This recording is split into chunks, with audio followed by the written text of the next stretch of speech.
Welcome to Game Crunch Game of the Year 2024 with Brandon. I would have broken them if I would have remembered to write this one. With Nick. Yeah, it was a really weird time. And Mike. I think it's not realistic for them to compete. There are many great games, but there can only be one. There can only be one Game of the Year.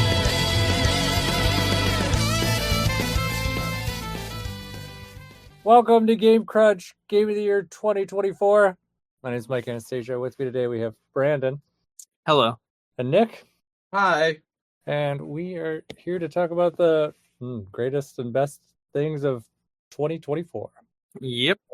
There we are. All right. Let's get into our next categories. Next category, biggest disappointment. Mm-hmm. So nominees for this one are Lollipop Chainsaw. I don't remember what the stupid subtitle was. Repopped or something. Yeah. Repooped. Hellblade 2, Dragon Age, Veilguard, and Concord. And they're all notable for different reasons. I will say Lollipop Chainsaw because I put that one in this list. I'll talk about it fast. I also think it's definitely a big disappointment, but I also can see this. The other ones are at least kind of like new games. So like there's definitely reasons for them to be more disappointing as opposed to this remake. But this was like a hellishly bad remake. And like there's just so many questionable decisions and why they even bothered to finish it after the constellations that they had to make. I don't know. But at least on release, definitely doesn't seem to have much of a graphical upshine, has tons of graphical issues, which that can happen any game, but also just some strange decisions like some like getting rid of most of the music and just redoing it. Some of that obviously is for licensing, but they didn't go through and like relicense anything. Like this definitely was like a really cheap, crappy cash in, and it still was full price, which sucks too when you have on the same token like Shadows of the Damned remake, which came out within I think a month of it, and it was half price and definitely added some like nice features, some quality of life stuff, and generally runs pretty well. So did that come out? Yeah, it came out. Oh fuck! I didn't realize that came out. I was just talking about somebody this week, and I was like, I can't wait till that comes out. Oh and yeah, here it is. Yeah, there you go. You don't even have to wait. It seems like you already waited. Yeah, Exactly. Definitely really disappointing because I liked Lollipop Chainsaw a lot, and just to see like just a game that's so like cripplingly disappointing that like it wasn't even worth picking up at a discount. Like I'm just not a fan. So that's that. I don't remember if I put Hellblade 2 on the list. I'm guessing Brandon probably did. Yeah, but it was so disappointing to me, as much as enjoyable as the first game was, that I just never went back through. Brandon, you actually played it though, so you can probably speak more to it. But. Yes, I played it all in one sitting. It took about 5.5 hours. It is legitimately the worst game I've played in the last 2 generations. that's so disappointing, man. So here's the thing, right? It is a game that feels like it is sniffing its own farts the entire time you're playing it. It feels like a downgrade from the original in every single aspect aside from graphics. It seems like the whole game was made just to be a tech demo, and that is all it is. There is nothing else to it. Every single battle is one-on-one with one other dude who you just had a monologue with beforehand, who told you some story exposition, and now you're going to fight him, and then after you're done fighting him, you're going to move on to the next part. It was so incredibly bad that I just kept pushing and pushing through. And even with the game only being about 5.5 hours long, it felt like it was so much longer because it felt like it was moving at a snail's pace the entire time. Everything that I enjoyed about the original game was sucked from this sequel and replaced with nothing but bullshit. Like, even the elements of it where it was like, oh, well, we're trying to be, ooh, look at us, we're trying to have a message, ooh, woo, woo, that sort of thing. Kind of like they did it so much better in the original with so much less there. Because, like, if you think back to the original Hellblade, the message had a lot to do with like fear and anxiety and not letting it control you and yada yada yada blah blah blah and that sort of deal, and finding a way to overcome it and this, that, and the other. And this one has these elements where it's like the message is something along the lines of like evil can like grow because of things that have been implanted in one's like very psyche, that sort of shit. There's an element to it where this whole time, like, everyone's afraid of these big, huge monsters, these giants that people are being sacrificed to. But at the end of the day, they're just the manifestation of people's fear based off of this guy who is like the king, who's sacrificing them to apparently nothing because they don't actually exist, because the person that's actually causing all of the trouble and the torment and everything is the king guy. And it's supposed to be like a big metaphor for his power hungriness and this, that, and the other, but it doesn't work if you sit down and think about the plot of the game for more than 5 fucking seconds.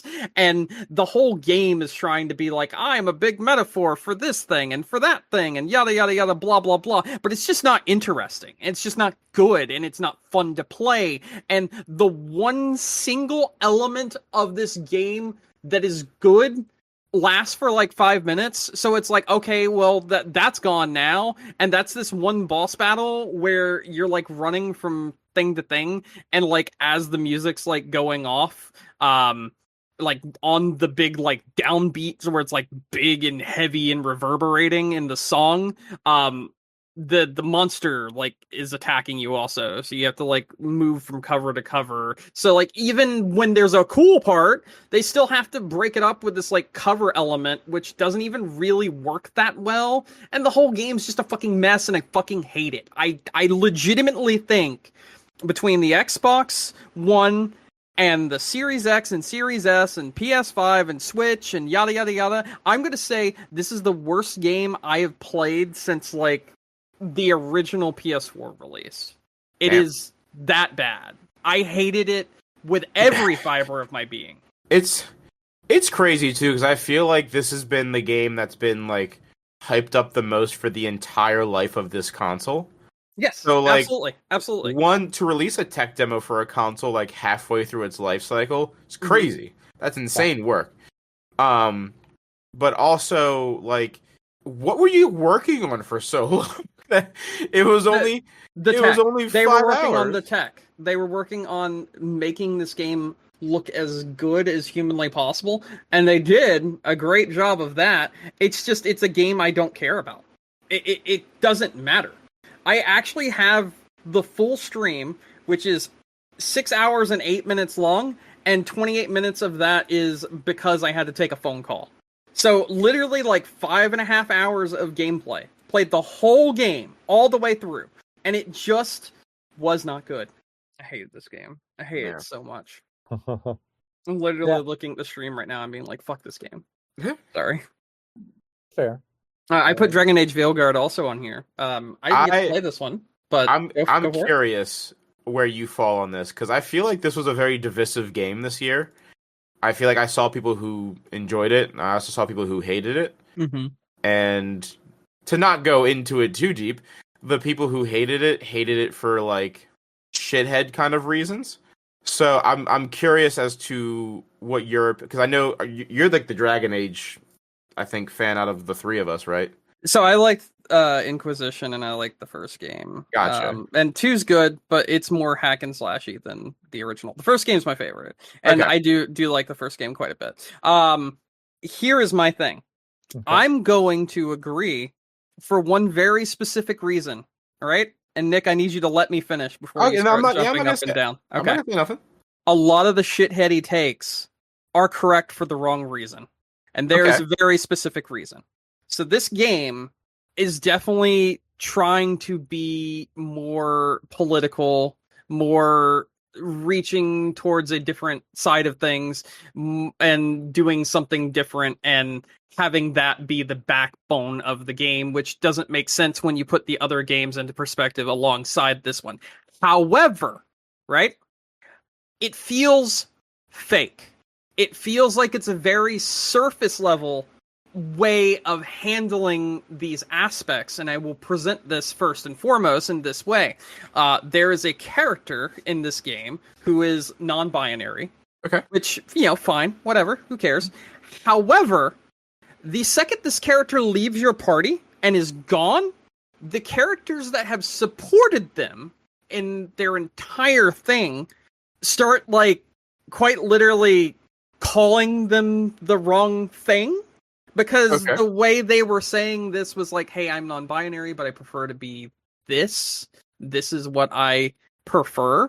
And then the second they leave the party, your characters will just be like, yeah, she was, yeah, she was, yeah, she was, yeah, she was, yeah, she was, yeah, she was. And it feels like it was done more as a way to drum up either controversy or to drum up some kind of talk about their game to get people's eyes on it, and the actual general aspects of it are in the game itself very much put on the back burner once the person leaves your party. And because of that, it feels almost like it's fake, because the characters who are calling them the wrong thing are people that supported them before. So, and because of that, the game kind of feels like the whole thing was a bit of a song and dance pony show. Just to get a group of people to support them when they didn't actually care about said group of people in the first place. And that's before we even get into the whole aspect of the game where it feels like God of War 20, whatever Ragnarok was, cranked up to 11, where you'll enter a room and the character's instantly like, maybe I should turn that painting. And it's like, no, I just entered the fucking room. Give me a second to look around first. Jesus. Very, very handholdy. Extremely handholdy. That's why I couldn't play Ragnarok. Ragnarok, I think, is a shit game. Extremely handholdy. I also think Ragnarok is a shit game. If I may, real quick. Yes. I feel like what you were just describing, right? Yes. To some people can feel like how you described it. Mm-hmm. I cannot say this off of firsthand experience because I am not a non-binary person or that's fine. What have you. That's fine. I will say though, my partner is, and I have seen firsthand from like just witnessing this happening, where there's people that care about them that in their presence will use whatever the correct pronouns. But then as soon as they're gone, they're like, all right, now we can stop pretending. So I feel like that's a very real thing. Does it belong in that game? I don't know. It doesn't feel like it was having that kind of message, though. It feels like they forgot.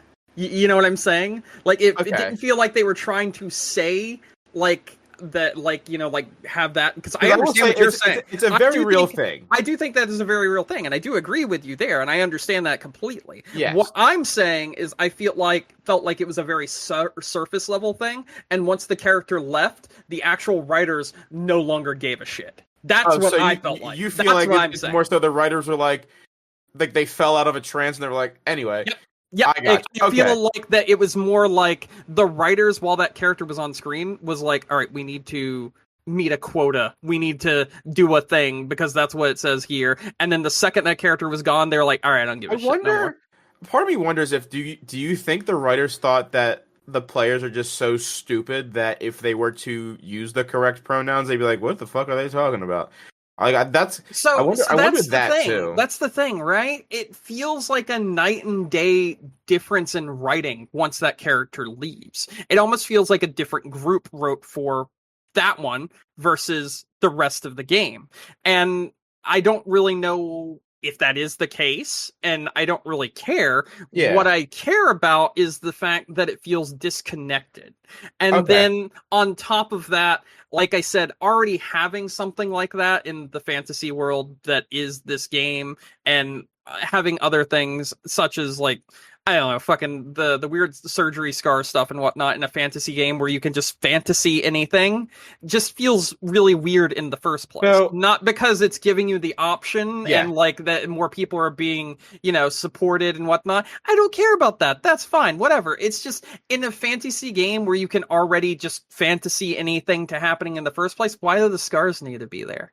Like, why? I would say it doesn't really make a lot of sense, and it feels more, as I like to say, it feels more performative than something that is actually supporting a group pandering. of people. And it feels very much why pandering. It's pandering is I've played games that have had characters like this in it, and I've played, Yeah. you know, and there's two very different ways that you can handle it. Mhm. Like, there's some games where like, hey, this character is this. Yep. That's it. I will say, for as much as we dunk on this game, Brandon. Yeah. Last of Us 2 does a very good job with this. No. Okay, listen. No. Well, I'm just Yeah. putting things out there for a point. Right? It does. So, It like, does. a game because like Last of writing Us is 2, good in Last of Us. Yeah. Last of Us 1 and 2 has good writing. It's For fine. sure. But what I'm like, I saying- mean, in some aspects, it has good Yeah. writing. Well, But what I'm saying is is that there's games that the way they handle it Yeah. is very much so, and the way I prefer it it feels being so handled, corporate. and the way that Like, my that's partner what prefers Dragon it Age being feels like. handled is that, hey, this is a person, this is who they are, blah blah blah blah blah. Let's move on from that, right? Yeah. That feels more normal. That feels more like, because if we're having a conversation, right, we're not going to focus on that for us as not a non-binary person. And right? while that character is there, that So- is all that character focuses Yeah. on. Which And, like, more it's makes so it feel very surface corporate, level. very surface level, and Yeah. very pandering. Because I as you remember, said. I don't know if you remember a while ago, there was a game that I wanted to play. I was trying it out. It was like, it was like that one. It was like a cyberpunk, like, It was the coffee one, right?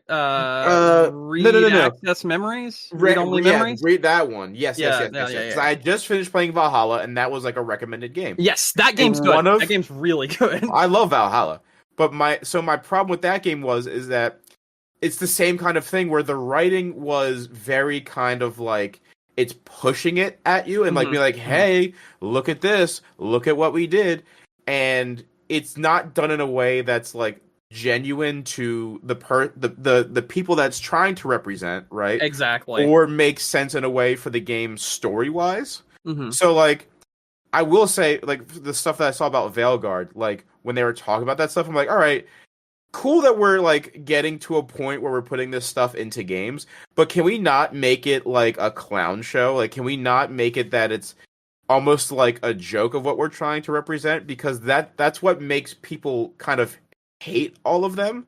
Yeah. I had a friend who, I mean, we don't really talk too much anymore because I think there's a way you can various handle other this. reasons. I think there's a way you can handle this stuff. For sure. Right? For sure. And not okay, so this isn't going into non-binary, transgender, or anything like that. But for instance, when we were first having like big elements of lesbianism and other such things, and LGBT community in gaming with things like Life is Strange, I thought that easing people into it in a certain way felt kind of natural there with that game. It felt natural. Not saying that it wasn't still having some of the problems, but it felt more natural. And when I look at something like Dragon Age Veilguard, it feels like a corporation trying to sell to a group of people. I'll sum it up like so. this. It feels like a bunch of people who don't exist in that group trying to make characters that exist in that group. Like, it feels like you and me trying to write a character from that. The thing is, I think there was people in that group that wrote those. I mean, maybe the character for Dragon Age Veilguard, but I do feel like the person that wrote this may have been one of those people that made their identity their entire personality, which is also a really big problem. We were just talking, you were saying like, it's one of those things where you'd rather discuss it with someone, say, this is how it is, this is how I see these things, and let's just move on and act like normal human beings. I feel like there's some people who can't act like normal human beings because they make it their entire personality. And that is who I think wrote for this character, and that is a really big issue. That I can understand, because like I said, in a fantasy aspect, it doesn't make a lot of sense. Yeah. Because of, like you said, it's fantasy. Because here's the thing, right? I'm just going to say this right now. I know you were saying there's a lot of assholes and dickbags that, like, hated this game for the wrong reasons. Yeah, they absolutely hated the game for the wrong reasons. but they weren't entirely incorrect. They're just a big piece of shit while also having elements that are correct with what they were saying. As people like to say, they got the spirit, but unfortunately, because of who they are as people, they lack the intelligence to express their feelings in a way that is constructive and not destructive. A broken clock is right twice a day. It's as simple as that. So I can understand where you're coming from with that. Okay, that's fine. Yeah. So that's part of the reason why it's here. It also did very, very poorly for the entire company. I believe a lot of people got laid off. I believe the person that wrote for it immediately quit after the financials came through for the game. So just got let go for that game too. Yeah. So like it's here for a lot of different reasons, and most of it is just what I just listed back and forth with you, Nick, but then there's other elements in the industry where it's like, this might kill BioWare permanently. So it's like, that's a huge dispute. Are they truly even alive anymore? EA's been slowly murdering BioWare for the past decade. I think you mean to say EA's been slowly murdering everybody for the past decade. But, so. but like in this case, I think we should just move on to the last one, because it's Concord. It is Concord. And I don't really think there's much else to say about Concord. But there is one thing I would like to say about this being on the list of the biggest disappointment. You would have to have some form of interest first for it to be a disappointment. But I do think... Here's my thing, though, Brandon. There were people that were excited for it, right? Were there people that were excited for it, or were there fanboys that were excited that it was a PlayStation 5 only game? That's also my question. That's fair. I think there were people that were excited for it. I mean, it was definitely on my radar. I was like, all right, well, let's see if this is good. Maybe Sony's not the best at marketing, right? So like maybe they're just not marketing it well. You say that again. And then it came out, and then I was like, oh no. So I played this in beta. I'm one of the people who decided to not put their money where their mouth was, but to actually play the fucking game and then make my decision on if this game is as bad as I thought it was going to be. And it was. So very good. So there's that. It felt like Destiny, if Destiny was worse than Destiny. So that's crazy, because Destiny is already kind of like not the best. It's like it's kind of good. No, so like the actual gunplay to it, there was something there where a game could have been good, because it was like the Destiny PvP, and I like Destiny PvP. I think it's actually pretty good. I think it's pretty decent. It has a really nice overhead with like Halo PvP, that sort of deal, and I really like that element of it. So I gave Concord a try, and it just felt so uninspired and bland, and it felt like it was a game that was made specifically to sell something else. And I don't know what that something else was, but then we found out a little bit later with the secret level Amazon TV show with Concord. How awkward. Yeah.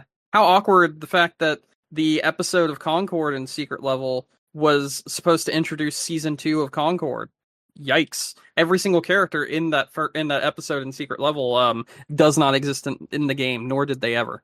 So yeah, this was a huge flop. This was a massive money pit, and it's just bad. I'm more disappointed that Lollipop Chainsaw decided to release the way it did than the fact that Concord existed, because I had no interest in it to begin with. Yeah. Yeah, so, fair. Like, would you say I agree with your point. Like, you have to have some excitement for a game to be disappointed in it. Yeah, exactly. That's valid. Does not fundamentally like meet that there. I mean, I was excited for Hellblade 2, and they crushed that as well. I can understand why people would be excited for that. It was not anything I was excited for because I didn't play the other ones. But yeah. But Concord is it's a new series, and I agree. It's probably people were looking for like, oh man, I really want something new for the PlayStation. Yep. But yeah, no, didn't live up to that and didn't do anything, and it was just complete missteps all the way. Mm-hmm. So sure, we didn't have the category I think in a couple of years, but Concord would be a better winner for hot mess. Oh god, Fair. That's absolutely. valid. Yeah. Yeah. So In fact, you know what? Fuck it. Let's just go ahead. Hot mess winner is Concord. Easy. Yeah. There we go. Yeah, easy. But we need to go back to biggest disappointment right now, which is the Which three is we great. have I was gonna is say there's three. There's already a top three. Yep. Lollipop Chainsaw, Hellblade 2, and Dragon Age Veilguard. Personally, my pick for the worst one is Hellblade 2. I detest this game. I hate it so much because there's so much here that is promising, and then it does not stick the landing at a single moment in this game. Which is really too bad because it had a lot of promise to it, and also too because it had been on the showcase for how many years? Like Since the series before the Series X was announced. Yeah, so it's been a long time, and yeah. I think I would probably go more Hellblade 2 personally. Yeah, for this category. Yeah, I'm cool with that. All right, so biggest disappointment goes to Hellblade 2, with runners up Lollipop Chainsaw and Dragon Age Veilguard. So I'm very biased when it comes to Hellblade 2. There are people that like Hellblade 2. I'm not one of them. So maybe I should try it before my Game Pass. I think you runs out should. in a couple days. I think you should. I think you should give it a go. It's only 5.5 hours, like I said. Yeah. It's not difficult to play through the whole thing. You got a free afternoon. Come back and tell me it. what you think of it, and then we can have our discussion, because I would love to discuss that game with someone, because I have a lot of thoughts on it, but like a lot of my thoughts are just screaming. You might love it. He's like, I Mike fucking game of the year. Mike comes back and he's like, my number 3 on my list is Hellblade 2. I'll be like, you motherfucker. Surprise. I hate Hellblade 2. I cannot say that enough. I hate it. I hate it. Yeah, that's reasonable. Honestly, even your dislike of that game, like I saw it was on, like Hellblade 1 was on sale this last week, and I was like, oh, maybe I should rebuy that for a platform I actually play more often.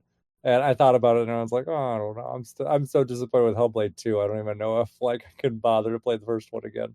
Just play Hellblade 2 and then get back to me. Yeah, I'll do it maybe someday. Maybe when Hellblade 3 is coming out. No. I mean, do it before next week, and then during our next part of the podcast, I want to see what you actually think. We'll see. We'll see what happens. No guarantees. I'll think about it though. Okay. All right. Next category. Hell yeah. We are going with most anticipated upcoming game. Man, Brandon's very excited. Yeah. So, this is already stacked. This list is. It absolutely is. So we got on here right now Metroid Prime 4 Beyond, Pokemon Legends ZA, Civilization 7, which actually I'll be playing tomorrow. Yeah, that just came out. I think it's already out for some people, right? Sorry, I'm 2 days ahead. Pre-release starts on the 6th. So, nice. So some of the pre-orders give you like early access. The $100 edition or whatever that gives you 3-day early access or some shit like that. 5 days. Okay. For any of the versions beyond the basic one. Oh yeah. $100 edition, 5 days ahead of full release. Yeah, starts tomorrow. Yeah, starts in 1 day and 4 hours. Nice. Yeah. Yeah. So there's that. So that is exciting. But anyways, it's Grand Theft Auto 6, Mario Kart something for the new Switch. Yeah. And Doom: The Dark Ages. Mm-hmm. So that is what we're looking at, folks. So, can I share a hot take? Sure. Yeah. I don't give a shit about Grand Theft Auto 6. That's honestly, Brandon. Yeah. That's a screeching cold take. I feel. It's not. I feel like everyone is excited for GTA 6, but I feel like I have not been given enough information to have any form of excitement when the game is supposedly supposed to come out this year. Yeah, that ain't happening. Nick, though, honestly, I mean, I know people are excited for it, but I've really not seen like a lot of hype for it, and I think it's just maybe it's because I'm permanently online, but all I see is people hyping the shit and being super excited about GTA 6. I don't know, and I'm just like, really? I know in my circle, there's friends of mine who are definitely excited to play it once it comes out. But I feel like at this point, right, because we've known about it, just gaming community as a general has known about it for so long, it's getting to be one of those things like, Yeah, okay, bud. That's coming out this year. No problem. Mm-hmm. I feel That's like how I feel too. I don't even know like if it'll actually come out this year. And they just said today, oh, it's still coming Q3. We're fully testing the entire game because we have a complete game. We just need people to play through it and see if we can find any little extra bugs to crush before we release it in Q3 of 2025. And I'm just like, sure you are. I will say, here's my thing. I feel like people are trying their best to temper their excitement only because there is not a firm date yet. Right? So I feel like the excitement levels aren't 100% there just because, like, again, we've been hearing about this game for so friggin' long at this point, and but we've heard so little too. We've just heard that it exists. We know it exists. And we saw the trailer. That's my issue with it. Yeah. Like, there's nothing. I know more from the guy that hacked Rockstar and stole all the files and uploaded them to the internet and whatnot. I know more from that than actually from Rockstar, and supposedly this game comes out in 6 months. That's my thing. I that's feel the like big problem. I feel like a lot of people just like are hedging their bets. Mm-hmm. They're like, all right, well, we'll see what happens, and then if it is announced to come out a firm date this year, cool. But I also feel like people will be waiting with bated breath because even if they come out and say like, oh, November 15th, 2025, whatever. Like, I also feel like that could very easily be like, shit, guys, we forgot to put in the guns, and now we got to delay it until 2026. Yeah, could you imagine? You know what I mean? Like, it's... So that's guys, my we thing. forgot to make the game. We'll be right back. Yeah, we forgot that the star system, so the cops aren't coming. Oopsies. Yeah. Yeah. Maybe next time. But yeah, no, I agree. I think that one just I think a lot of people are just very hesitant to want to get excited for it too, just because we don't know, and Rockstar does tend to announce things much earlier than they're ready to do it. So yeah, I think that one I do kind of agree. I definitely much more tempered expectations for that one compared to anything else on this list. So yeah, I feel as well. So I feel like that I just wanted to get that out of the way so we could all either agree or disagree and just yank that off the list right away. Yeah, I do not care about Grand Theft Auto at all at this point. Goodbye, Grand Theft. Yeah. I think my number one should be very obvious. The one that I'm excited for the most on this list. Metroid Prime 4 Beyond. For sure. I will say though, after is mine obvious? Yes. All right. It's Doom. Yeah, it's Doom. I will say, I did go because they had that developer thing right a few weeks ago, and I will say I went from not really giving a shit about the new Doom because I wasn't the biggest fan of Eternal. I thought it was good, but I thought it was a step backwards in terms of the game as a whole. I 100% agree. So I was like, all right, new Doom coming out, and it's like not at all. Well, I won't say it's not at all the same, but it's obviously like a hard left turn for where the series has been. But after seeing the developer video about it, and like them going more detail into it, I'm like, oh, this actually might be pretty friggin' sweet. And now has gone to a probably will play game on my list for this year. Just because, like I said, they're doing a lot of cool new things with the environment that they've created.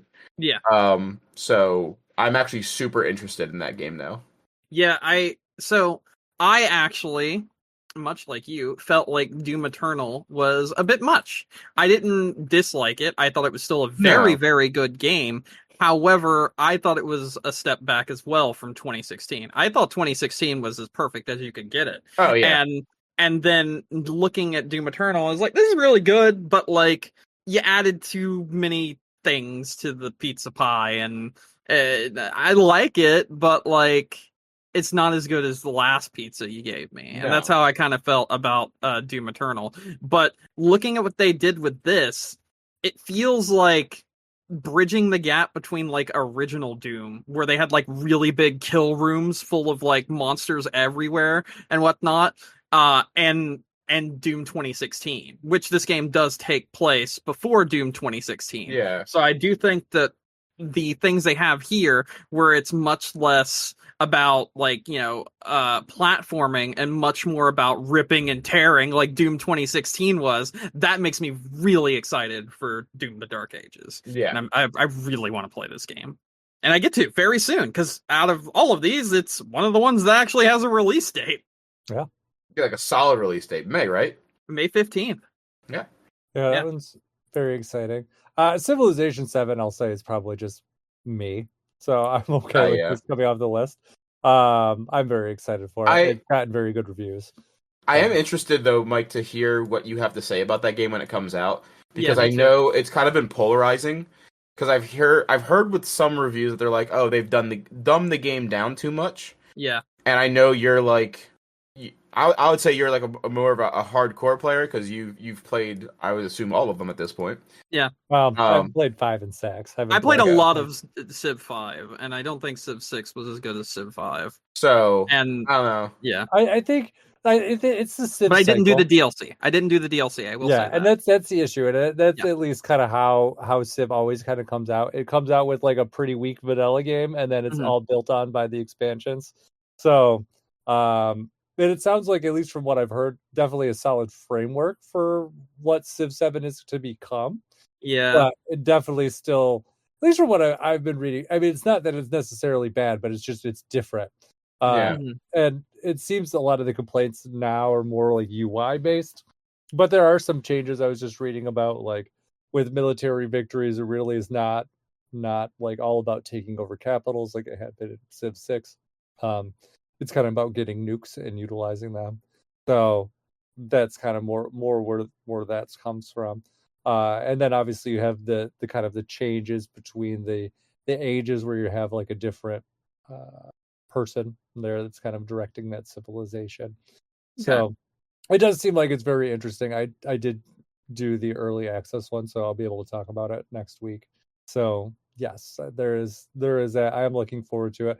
But I agree. I think that this is going to be like, I'll probably be like, yeah, it's fun, it's interesting, but like I'm like, can't wait to see what the expansions have to hold. So yeah, because that's usually how that was. And Civ 6 was like painfully missing features kind of at the initial, but I would say now comparatively like very full featured, almost to the point where you feel like you're micromanaging. So it can change quite a bit as they add things on. So yeah, so it'll be interesting to see where they go, but yeah, that is that for now. I will also say too, and I don't know where you guys are on this, while I am excited for Mario Kart for the new Switch, that is about as excited as I am for it right now. I'm like, oh, there's a new Mario Kart coming. It looks cool. But we don't know anything about it, just that it looks nice and it will probably have 24 players. I'm excited for it. I will get it. Also, fun fact, I'd realized, I think maybe around last week or so, in between when we recorded, but this year actually should be Mario's 40th anniversary. So, nice. Yes. So I think that aside from Mario Kart, we're probably going to get something else Mario-wise.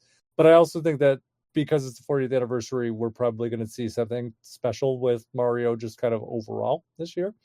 So we should see some stuff like that. But Mario Kart, I am excited for, like I said, but I don't. It wouldn't be my top excitement on here just because we just know so little. So I was gonna say, it's funny though. Like, yeah, we know so little, but I think even just looking at this list of games, like, I'd be more excited for Legend ZA than I am more than Mario Kart. Yeah. Just like I know what Mario Kart's gonna be. It's gonna be Mario Kart. But I really love the Legends Arceus game. Yeah, I thought the last one was so fucking good. So, I thought it was a real breath of fresh air, so to speak, for the Pokemon franchise, because I felt like the main line Pokemon games as of late have kind of been whatever. Whereas Arceus I thought was a really sweet new direction to take the game in, and like made an open world that was really interesting. So I would like to see what they do with ZA on the Switch too. So I just, out of pure just knowing the names of the games coming out, like I would say I'm more excited for ZA than Mario Kart. That's true. You're right. We technically know more about Mario Kart than we do for ZA. Yeah, we see. I mean, to be fair though, like Mario Kart, you saw Mario driving. Ooh, yeah. I mean, that's a given. You know what I mean? Like we saw Squish Donkey Kong. Oh, we did see Donkey Kong with some fucked up looking eyes. But I have a theory. I bet that's Donkey Kong Jr. Oh, it could be. It could be. Mm-hmm. Yeah, because they literally wanted Donkey Kong Jr. in Mario Kart, so like maybe this is the time we get it. Anyway, I realized recently, like within the last couple of weeks, that my Donkey Kong lore was actually mistaken in my head. I always thought current Donkey Kong was Donkey Kong Jr., but he's like Donkey Kong the third, basically. Yes. mm-hmm. So, and Cranky is the original Donkey Kong, which means From, Donkey like- Kong Jr. is missing. So, yeah. Donkey Kong Jr. was shot dead in the Bronx. Yeah, apparently. Well, I mean, he did like that whole like what was it? The second game was basically like Mario kidnapped his dad. Yeah. Pissed off about it, understandably. So, yeah, I'm excited for that. But yeah, no, Pokemon Legends ZA though, like you're going back to Kalos, Mega Evolutions are going to return. Yeah. Like we know that there's going to be cool stuff, and we did. I mean, I really definitely did enjoy Arceus. So. Yeah. I think that was one of my favorite Pokemon games in generations. So yeah, very excited for what that is. I would actually say, I mean, my list here would be Metroid, Pokemon, and Doom probably. That's mine as well. That's my list. That's my list. Yeah. Obviously, I like Doom more, but Metroid Prime 4 is something I've also been looking forward to since it was announced. And now that I've seen how it looks recently, man. I'm even more excited for it. Granted, Doom's my fucking shit, man. You know I love Doom, but sure. in honor of like being able for us all to agree, I think we all can agree that Metroid Prime 4 takes it, right? Yeah, and I think that when I first saw the trailer for Prime 4, like I immediately was like, that there's no way that's on the Switch one because just of how beautiful it looked. And like to finally see it after what 7-8 years of being like, hey guys, this is coming. I think it was 7 years since it was re-announced, maybe. Mm-hmm. Yeah. Yeah.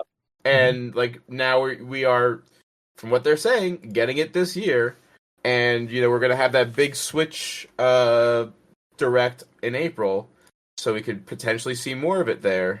Well, we might even see it sooner. So That's for sure. They're still saying it's a Switch game, and there's supposed to be a Switch Direct this month. So I did hear that. I would expect that we will at least get an update. My theory is we'll probably get maybe a new little trailer, and then they're going to be like, hey, by the way, while you're waiting, here's Prime 2 and 3. So that'd be really cool. That's also what I've been kind of toying around too, Mike, is that they're gonna be like, hey, all right, here's more for Prime 4, and then they're like, oh shit, we forgot we had these 2 other Prime games that you guys haven't played yet. Yeah, I totally think it's going to happen. And I did go through recently again and play Metroid Prime Remastered, and it's like, it is, I do not know how many souls they had to sell to make the game look that fucking good on the Switch. But it looks phenomenal. Like, it has no business looking as good as it does. So I think even just kind of seeing what they'll do with Metroid Prime 4 with, what they have available without the kind of initial constraints of what they were working with, I think will be really interesting to see. Also, I do believe that this would probably be a cross-platform game. It makes a lot of sense. It does. Yeah. So I wouldn't be surprised if we even got like, hey, here's an upgraded version. There's actually some rumors today that they're saying that the original Switch will probably be one of the best supported like past generation systems in a while. So, and what I mean by that is even with the Switch 2 coming out, they're expecting a lot of support still for the Switch going forward. So, I mean, yeah, they've sold so many of them. Yeah, so, like a ridiculous amount. Mm-hmm. And if there's any question about Legends ZA coming out this year, Pokemon did have a pop-up shop. I think it was in Paris this last week, and there was some merchandise out for some advertising. I'm not sure which for the game, and it still said 2025. And actually, they said it again today at Nintendo's investors meeting. So, definitely seems likely. So let me see. I think old Jeff Keighley posted a picture of Switch sales. Let me Google. Oh, here we go. Yeah, they announced million. They announced today that they've sold 150 million units of hardware and almost 1.4 million units of software. Yep, crazy. Yeah. Wait, 1.4 million. It has to be billion because Mario Kart sold 62 million alone. Oh, I'm sorry. No, the image has a typo. The image says million. 1.3 billion units of software. The picture says million. That's what threw me off. Impressive. Very impressive. So yeah, it is. Mm-hmm. But yeah, no, I agree. Metroid Prime 4. I could definitely get behind that being number 1 on this list, because I am very, very excited for that, and I'm stupid excited just for them to re-release 2 and 3, even though I could just flip a switch and play them at any time anyways. But it's just nice. They play so well on the Switch. It's just good to have them all. So is that where we're going with this one? Yeah, I say so. Yeah, I'm down for that. So most anticipated game goes to Metroid Prime 4 Beyond, with runners-up Pokemon Legends ZA and Doom: The Dark Ages. That's awesome. Yeah. Let's see. So next category, best story. I think this one's pretty self-explanatory. There may be spoilers in here as well, obviously. I think this one's generally can be a spoiler category. Yeah. So best story, Lorelei and the Laser Eyes, Indiana Jones and the Great Circle, Metaphor ReFantasio, Silent Hill 2 Remake, Still Wakes the Deep, and Famicom Detective Club, Emio the Smiling Man. There we are. Those are all some pretty good stories. I wrote 3 on here. I could go over all of them fairly. I would just say, out of the ones on this list that I've played, I do not like it. So okay, so because you've played Metaphor, then, right? I do not like Metaphor. Okay, well, let's talk about that. Why don't you like Metaphor? It sucks. It's a shit game. It's a shit story. I completely disagree. I've played about 10 hours of it. I'm in the first dungeon where you're gonna go try and find the Necromancer. And I was actually playing it Saturday, and I was like about halfway through it, and I was like, no, this shit sucks actually, and turned it off. Yeah. I've played 60 hours of it, and I think it's awesome. I think it's one of the more unique stories that Atlus has done, and I really like it. So the story of Metaphor ReFantasio, which I'm going to go into really quickly, is essentially this person lives in a world, a fantasy world, where everyone is divided by class and like species, and they all have their own set paths, and some species are absolutely just discriminated against and like pretty much kicked to the wayside, that sort of thing and whatnot. And the king of this place ends up being assassinated, and after he gets assassinated, they are going to crown a new king, basically, and then the ground of pretty much where the old king's palace, what have you, was it just comes out of the ground and starts floating, and some magic has been cast where the king is still able to talk past his death, and he has made it so that the people have to essentially do things in order to appeal to the general populace, and it becomes pretty much a popularity contest on who will become the next king and rule this world. And this can bypass everyone's species and whatnot. So if you're like the bottom of the barrel, then you don't have to worry about that, because this completely bypasses your status in the world that you were born into, trying to make things more fair for everyone. There are some people that join this to find riches and money for themselves and to become like a king that's ruling, absolutely, so that they can have a big piece of the pie and pretty much be set for life. There are some people that are joining this because they want to keep the church in power, and they want them to be able to continue to rule over the kingdom with an iron fist and enforce their one religion upon everybody, and make it so that if anyone else practices any other kind of religion, then they will be damned basically for all eternity, or they can be executed or whatnot. There's some guy who wants to just take over, and he's also the one that assassinated the last king, and he's decided the best way to be able to become king is to do it in the most fucked up way possible.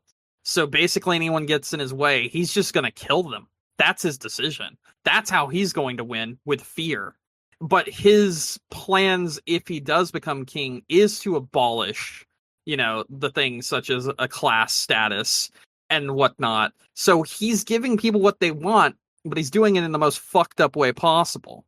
you, as the player, decide that you want to get in on this entire journey as well, and you do so by going to try and become king, but really you want to pass this on to the prince, who has been thought to be dead forever, but actually he has been in a coma, and you think that you can get close to the guy who's trying to rule in the most fucked up way possible, who possibly and most likely is the one that attempted to kill the prince and failed.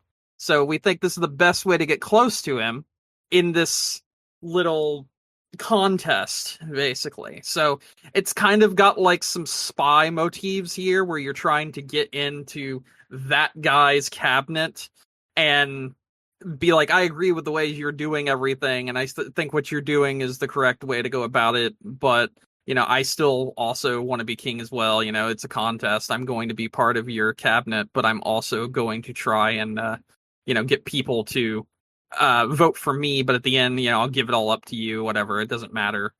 So you trick this guy into believing you, but you're really just trying to get close to him so that you can get figure out a way to stop the curse that was put on the prince, so the prince can actually come back from his coma and then take over as the king, because he would actually take over as the king because the king died and his son, should probably take over next, but it doesn't matter.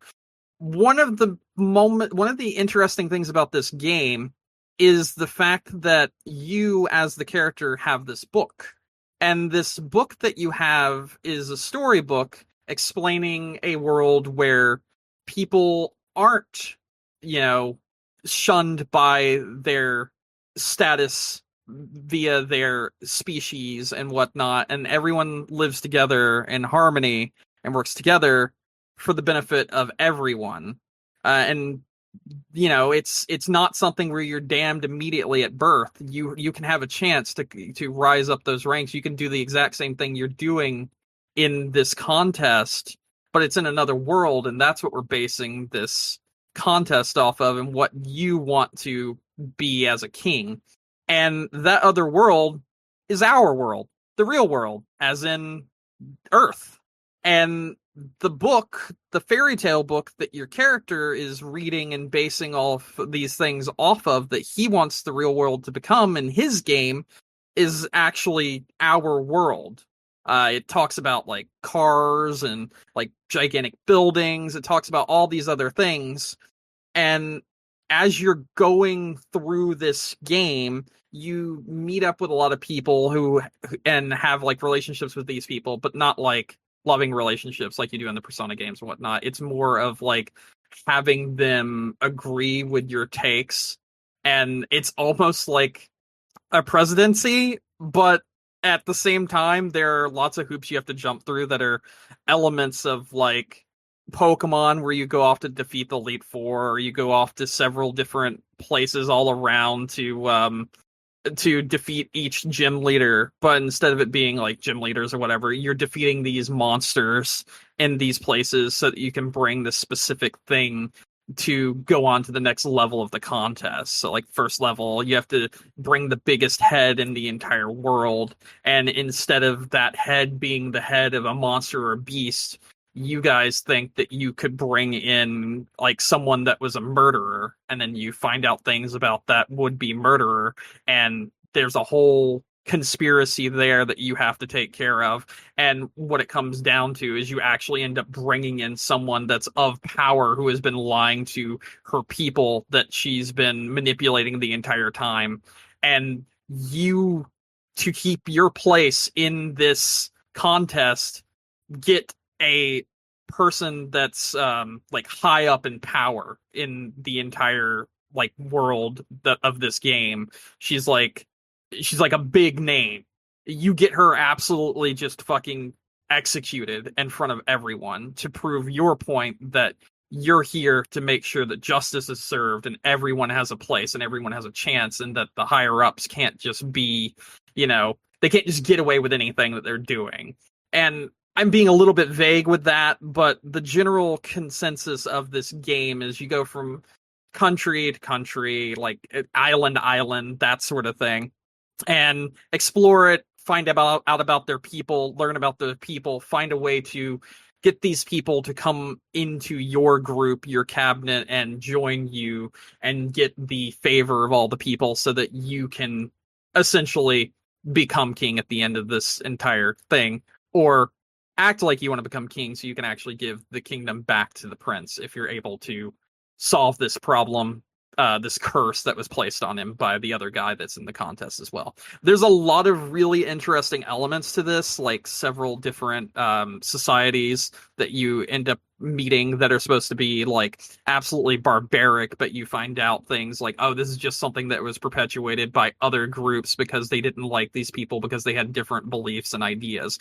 And honestly, I think the themes of this game, the story of this game is really, really good. The easiest way I could actually describe this game is it is very woke. Like, as the legitimate way of saying, like, you know, what it was supposed to originally mean, where like you see things and you can kind of equate them to like real life and stuff like that. But I would like to I think it's done in a very good way, like a very smart way, and it's written incredibly well.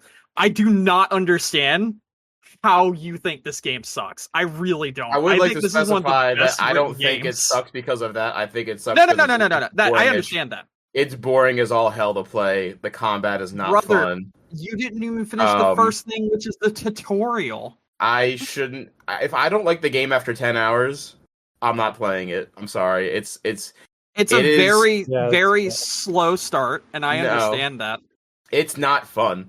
It's just not a fun game. To give you an example of what happened, right? Legitimately disagree. I was playing it this weekend, like I said, and you know how like if you sneak up on an enemy that's in like whatever area you're in and you strike it for, so there's surprise attacks. Yes, is what I'm saying. Yeah, I was surprise attacked, and during the surprise phase, it leveled my entire party, and I was like, "This is dumb. There's no reason for that. I'm done." It's because you're at the beginning and you're fighting the literal smallest monsters because you quickly get outmatched by those people that I was just talking about. Have to deal with. I'm not at the very. I'm looking for the necromancer after I'm in the first dungeon. Okay, I know where you're at. I was putting. You know what? Too, I could pinpoint where I started being like, you know what? No, and it's when they let you use your sword as a skateboard. I was like, this is kind of dumb, actually. And then trying to. I'm kind of veering off from story here a little bit, but trying to navigate... see what I was talking about was literally the story, but go on. Yeah, but trying to navigate like through the map of the city is god awful. The side quest, whatever. You can teleport. You can teleport literally everywhere. The map's hard to read. What? But right, the story itself is just I don't personally like it. Like in the way that it's presented, it's like. I could tell what was going to happen before it happened, and I was like, "Oh, okay, I guess so." And I mean, like what you're everything I explained was not a surprise to you whatsoever about what was going on. For as long as I've played, everything that's happened, I've been like, "Okay, yep, that's exactly how I thought that was gonna go." What I just explained, like what I was. I haven't got that far. I know you haven't, but I just told you. So my question is, since you saw it coming, did you see everything I just said coming? How would I be able to see those things coming if I haven't progressed to that point in the game? When you say you see something coming, wouldn't that be like, oh, I understand where this is already going? But if you're talking about something that's 30, 40 hours into the game, and I'm 10 hours in... A large portion of what I just described happens in the first 15 hours or so. The looking for the necromancer in where you're at right now, because you're like, all right, the necromancer that's like in that like church like place, that sort of thing. Yeah, it's I guess if you compare it to Persona, it's my first. That's the prologue of the game. That's not. Yes, it legitimately is. All of what you're doing right now is in the demo. I wish I played the demo because I wouldn't have bought the game. Everything you're doing right now is in the demo. That is not even the first official dungeon of the game. Yeah, I think this is a lot about the poor progression of this game, if anything. I don't think the game's progression is bad at all. But also, we're talking about the story here right now. For sure. And that's what I went into. I'll say this then. For the amount of story that I've played, it's been very whatever. I could take it or leave it. Okay, but what about everything I just explained? I mean, it sounds cool. I haven't got to experience that, and I doubt I will. But I mean, I like that, but I think just the way the story is presented and the way you progress in it within the game's boundaries is just, it doesn't keep me wanting to explore that story more. So I kind of lose interest very quickly. Because like I was even playing it in front of my partner, and they were like, "What's going on?" And I was like, "I honestly couldn't tell you." But it's so easy to follow at the beginning. Like everything you're doing right now is so easy to follow. Nah, I must be stupid because I don't like it. No, I'm not. I didn't say. I didn't say. I'm just saying, if it's very easy to follow along and I'm not understanding it, I don't know. I don't know what to tell you. From what I've played, story wise, gameplay wise, I haven't enjoyed. It sounds like you just didn't like the game. Yeah, I don't. Okay, but like, whatever. I mean, like your description of the story, like I said, it sounds good. But as of right now, the game itself is on hold for me. Mm-hmm. Debatable if I will go back to play it, just because the story that I've been fed so far and the game that I've been fed so far hasn't kept my attention enough to keep me going back. Okay, we're gonna have to move away from this, but I'm gonna go ahead and I'm gonna say this real quick, right? I feel like the slowness of this game is no different from how slow Persona 5 was, and I do not understand why you have the take that you do. Maybe you just don't like. Persona 5 was a better story. Absolutely not. Absolutely not. No. I'm sorry. I mean, it sounds like it based on what you've said to me, but I haven't played both to compare. But anyway. one of those games kept me more engaged. That's I guess the last thing I'll say about it for now. If you want to talk about more about Metaphor like outside of the podcast, I would gladly do that. I'm good. I'm moving on from it. I'm gonna move on from that one. No, that's fine. We're moving on. So yeah, you have Silent Hill 2 remake here, and I think this is fair to put here, even though it is a remake of the past game, because I do think it adds a decent chunk of extra story to the game. And at the end of the day, Silent Hill 2 is one of the best horror game stories ever made. So I think it's fair that adding to that story and expanding upon it, and like that's enough for you to be in the best story category. I don't even know if I need to go into detail about like Silent Hill 2's story. Do I need to? Like, it is pretty much iconic at this point, isn't it? No, I mean, yeah, you're right. It's weird because I feel like it's both iconic, but also I don't want to say slept on, but I feel like even saying like a cult classic is kind of, I feel, too harsh of an explanation, because I feel like not enough people have played it to enjoy it. Yeah, but the people who have, long since it came out, the original. Yeah, definitely. So I'll just give a short little synopsis. Essentially, you play as James Sunderland, and essentially your wife, who has been dead for multiple years, sends you a letter out of nowhere that tells you that she is still alive and to come meet her in your favorite place in Silent Hill. So you go to meet her in your favorite place in Silent Hill, and all shit hits the fan. But the thing that's very important about this game is the psychological aspects of it, because nothing in Silent Hill is quite what it seems.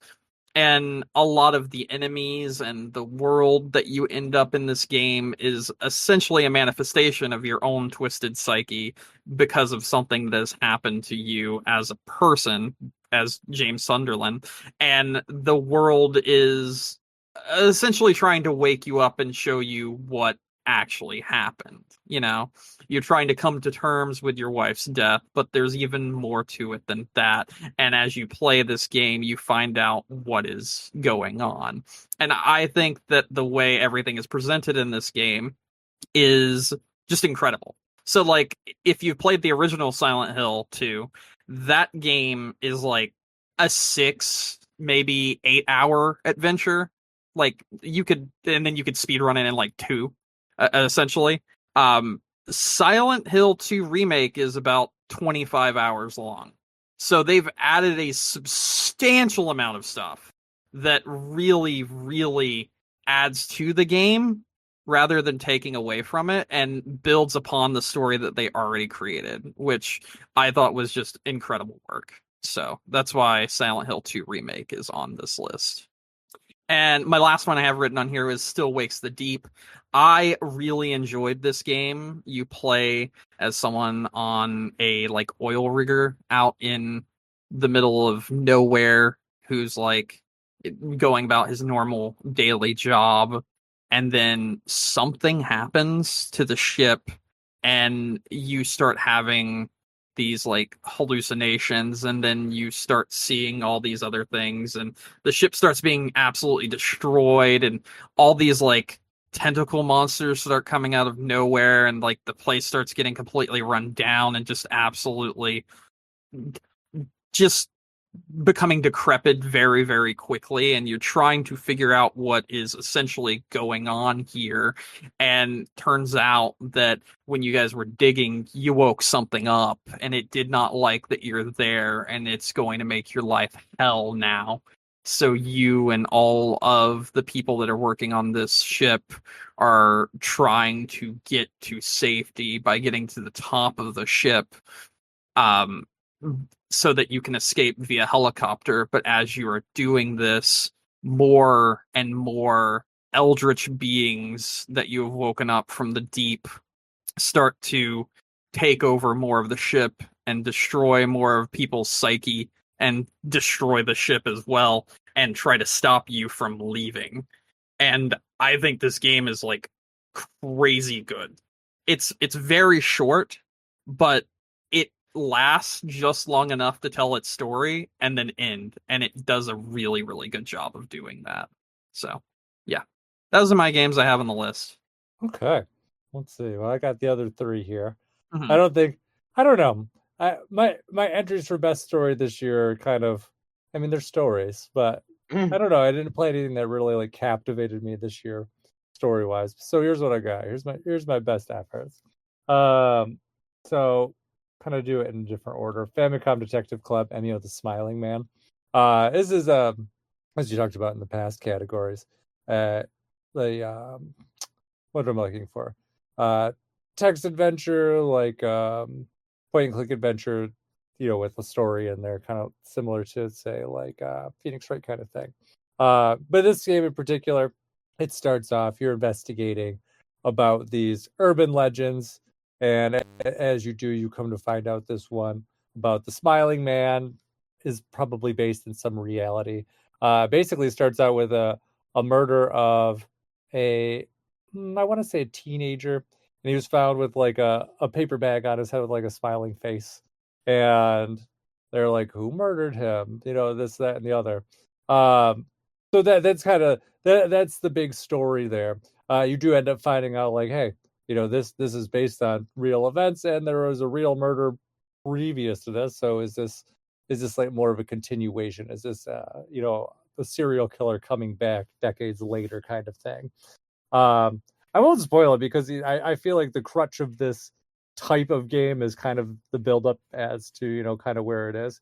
But I do think it's all explained very well, and it has interestingly, one thing that's kind of jarring about the story in this game is when you finish it, it just kind of like initially how you just kind of get to this one location, and then all of a sudden it's like, surprise, motherfuckers, here I am.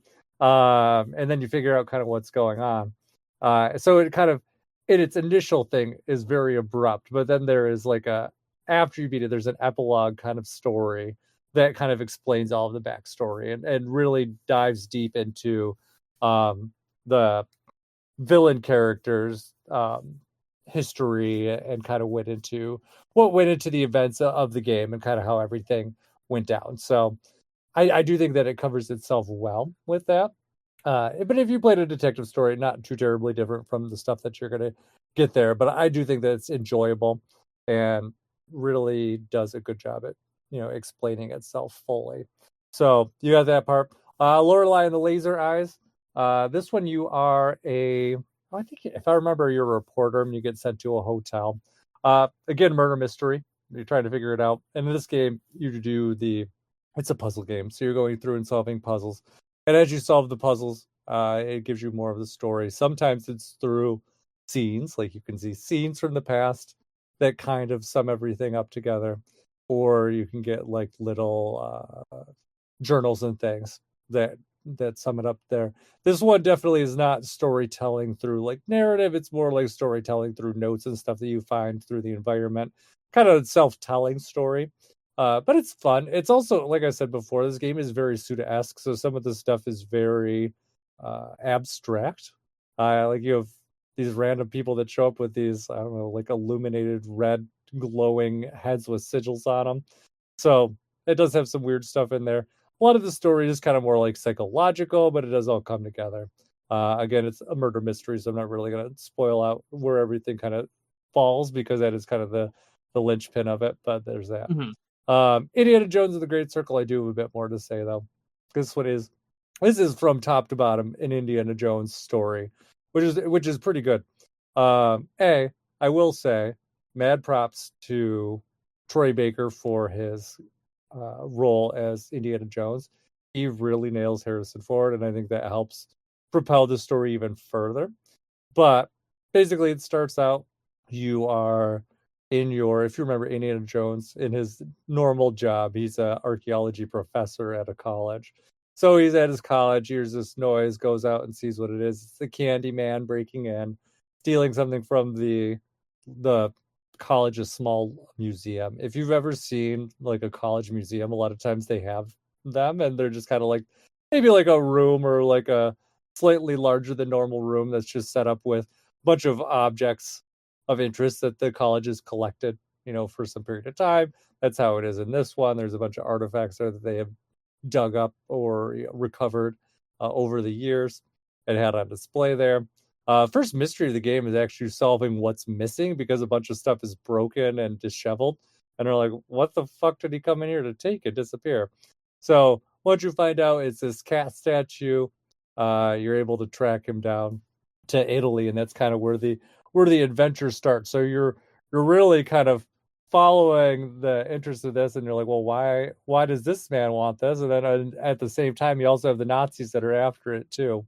So you have all of that going on, and you come to find out that what the cat mummy that was taken was not taken because it's a cat mummy or any other kind of reason.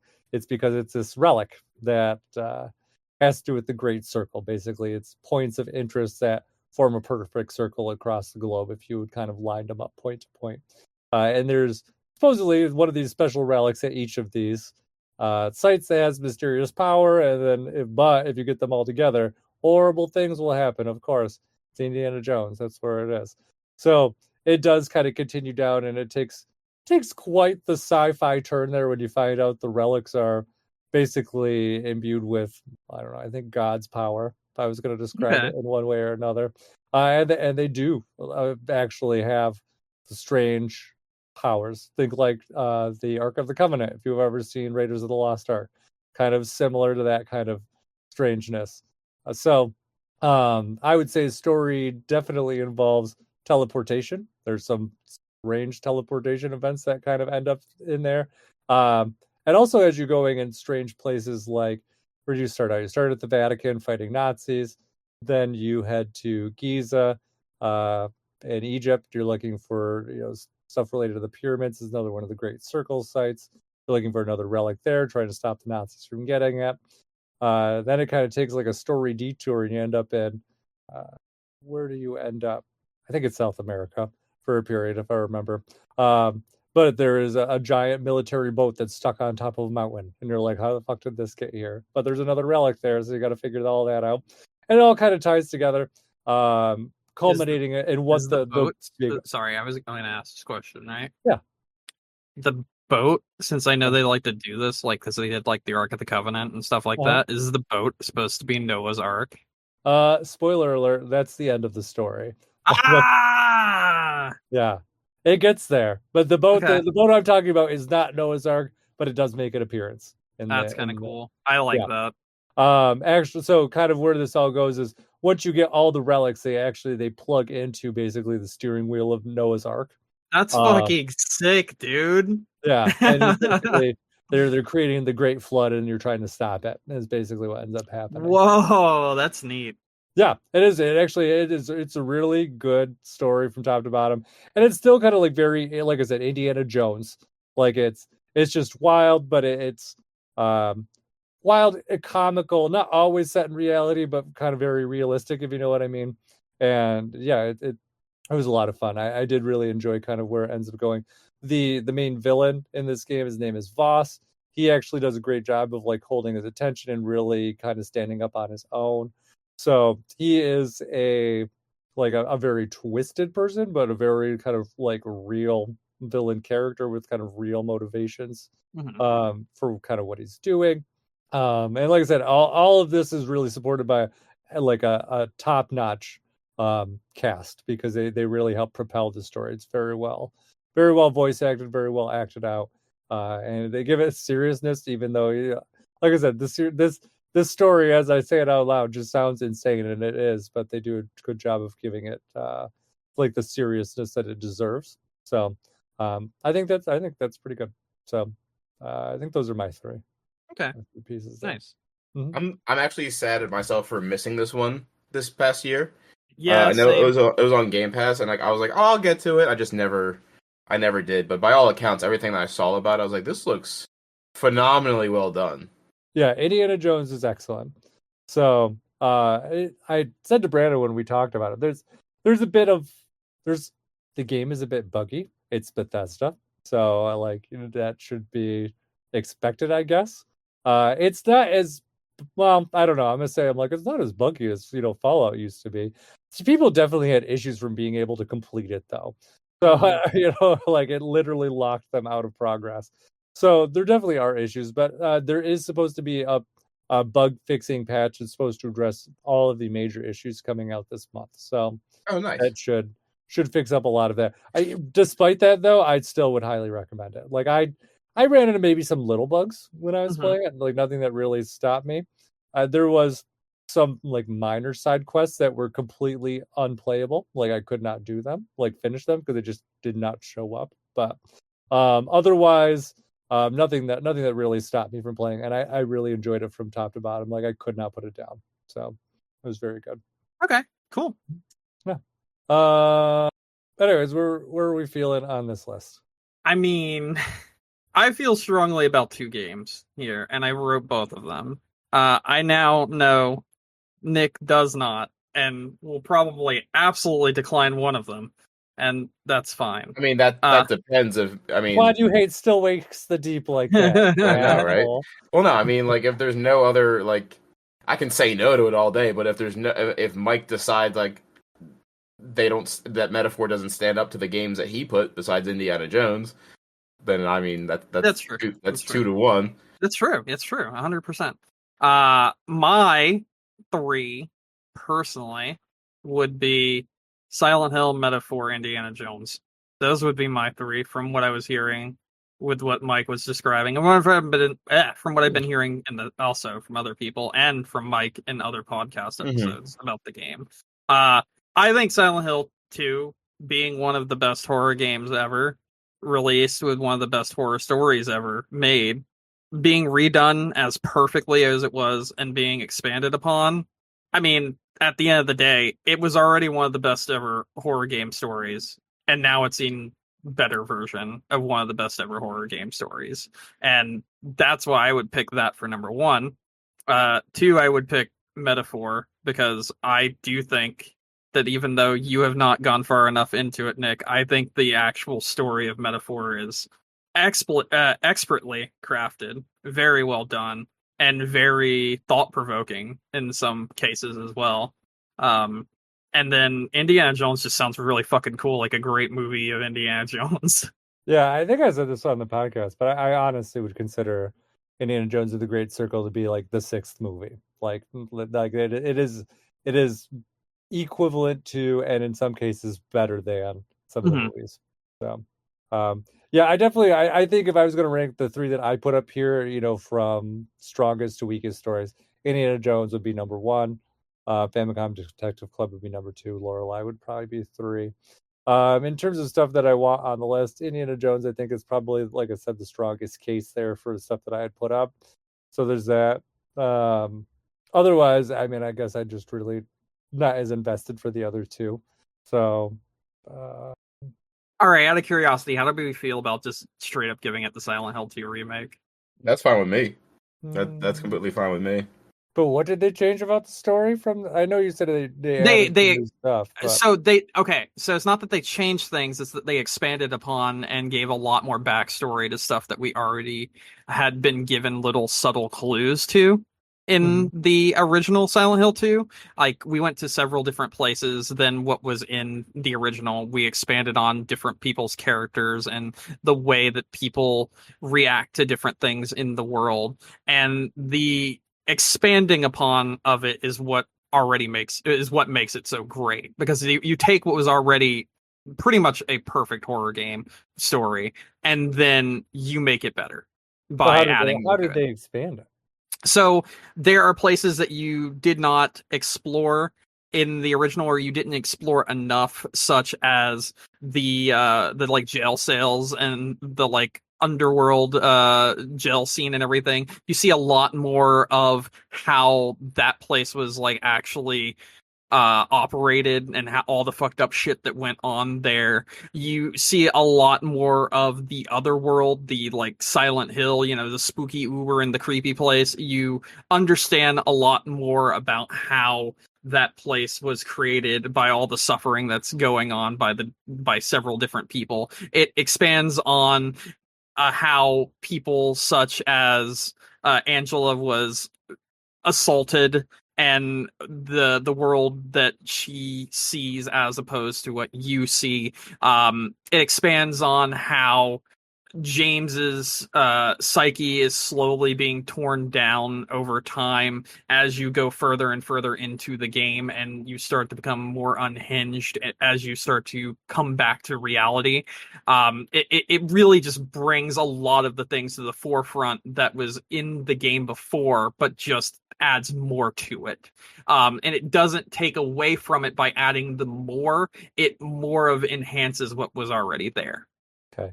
Does that make sense? I was trying to I could give more examples if you want me to. No, there's I really was curious. There's also really really cool subtle things in this game, such as James's alcohol abuse and whatnot is brought up, or more noticeable than I think it was in the first game. So when James's wife was in the hospital going through everything that she was going through with her disease and whatnot, and James himself became an alcoholic and whatnot due to her verbal abuse, then because of her pain and suffering and whatnot, it's expanded on in this how James was an alcoholic by seeing kind of scenes from the past, echoes from the past and whatnot, that explain more and delve deeper into what happened to the several different characters that you interact with in this game.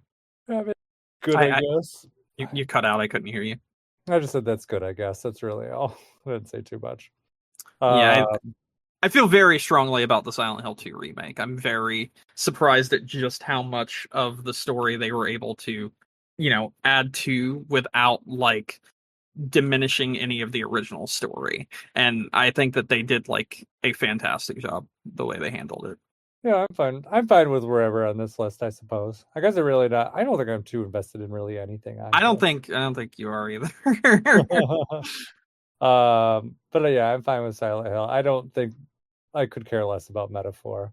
And then Indiana Jones, I think, is fine. So, yeah. I mean, if you could care less about Metaphor, then is there anything you'd rather put in its place? No. I'm not. I'm really not invested in any of the stories this year. None. I don't know. Well, I've been looking at my own list of games that I played this year, and not any of them are particularly strong story-driven games. Yeah, I feel like this year, we talked about how this has been a great year for games, but I just don't feel like we just had. I can't believe I didn't put this one on here. Oh my fucking god, I'm so stupid. I didn't put mouthwashing on this list, and I fucking should have. Shit, I should have put mouthwashing on this list. I don't even know what that is. Mouthwashing was probably one of the best stories that I experienced in 2025, and I forgot about it. Fuck. Could have been that good. Well, I snooze, I lose. Or you win. You snozzed and you lost. I mean, you're still winning though, because it seems like we're giving this to Silent Hill too. Yeah, that's kind of what I'm leaning towards. I just, like I said, I'm not super invested in any of them. I think story-wise, I think the one I enjoyed the most is Indiana Jones, but that's it. It's not like it's some compelling narrative masterpiece. It's just it's a really fun story. So, yeah. If any of you ever get to play Mouthwashing, please play Mouthwashing, because I would love to go into its story because it is really fucking good. I do know things about it because my partner is interested in it, and they want to cosplay. What's the girl? What's her name? Ooh, it depends. I actually cannot remember. The one that's in the jumpsuit. Oh, fuck! What is her name? Well, like I know from what they've told me, I'm very interested in it just because of Anya. Anya. Yeah, something. Yeah. Anyway, yeah. Anyways, best story goes to Silent Hill 2 remake with runners-up Metaphor, ReFantazio, and Indiana Jones in the Great Circle. Anyways, you guys ready to wrap up for the night? Yeah, I'm good. All right. Well, thank you everyone for listening to us. Don't forget you can find us on iTunes, Stitcher, Google, Amazon, YouTube, wherever you get your podcasts. We have all of our old episodes on game-crunch.com, or you can send us an email at gamecrunchcast@gmail.com if you want to reach out to us. Brandon, any final thoughts? Hellblade 2 sucks. Nick, any final thoughts from you?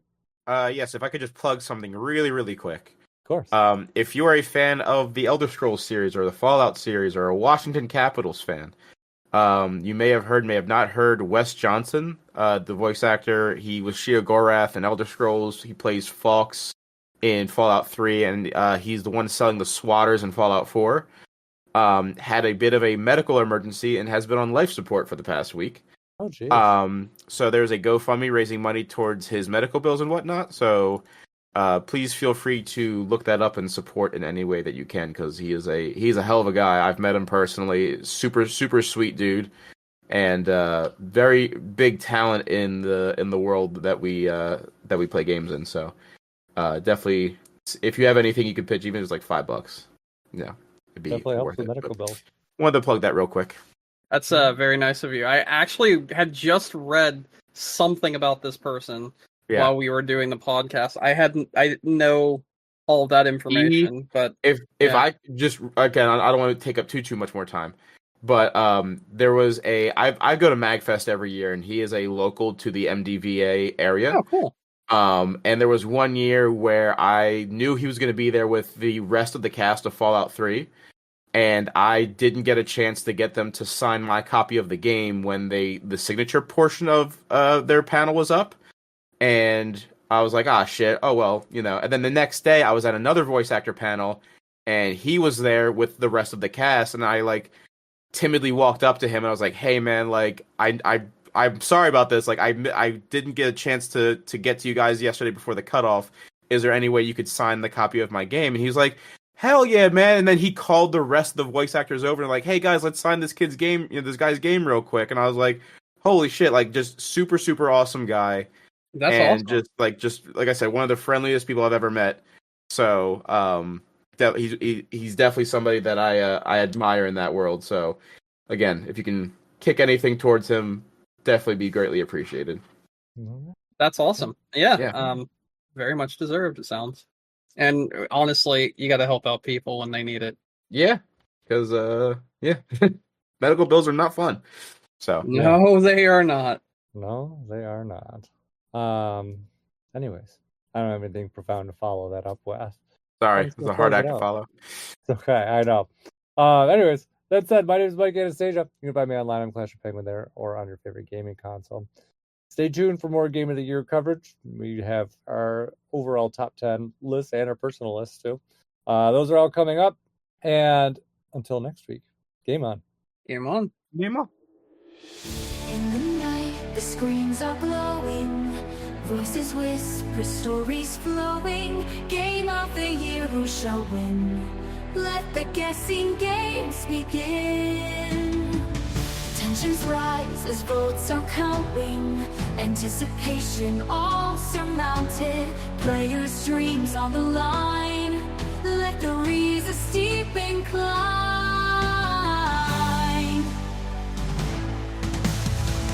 Oh, can you see it? The crown's within your reach. Oh, will you be it? The one they'll talk and preach. Game of the year. The prize is almost here. Game of the year.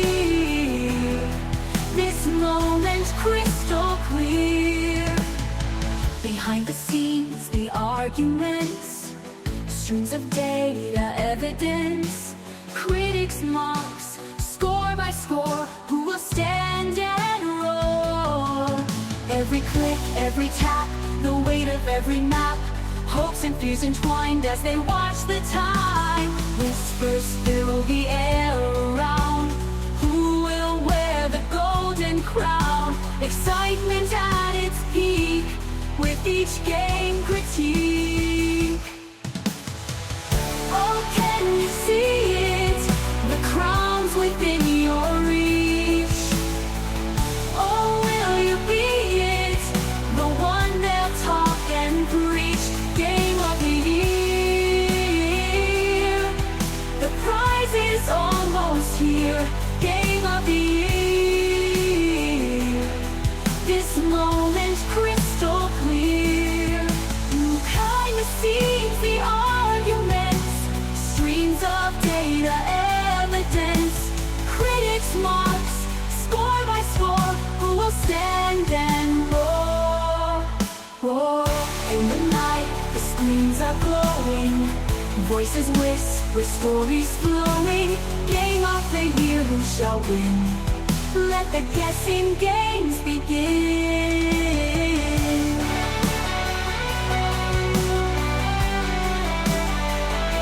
Game of the year. This moment crystal clear. Behind the scenes, the arguments, streams of data, evidence, critics' marks, score by score, who will stand and roar.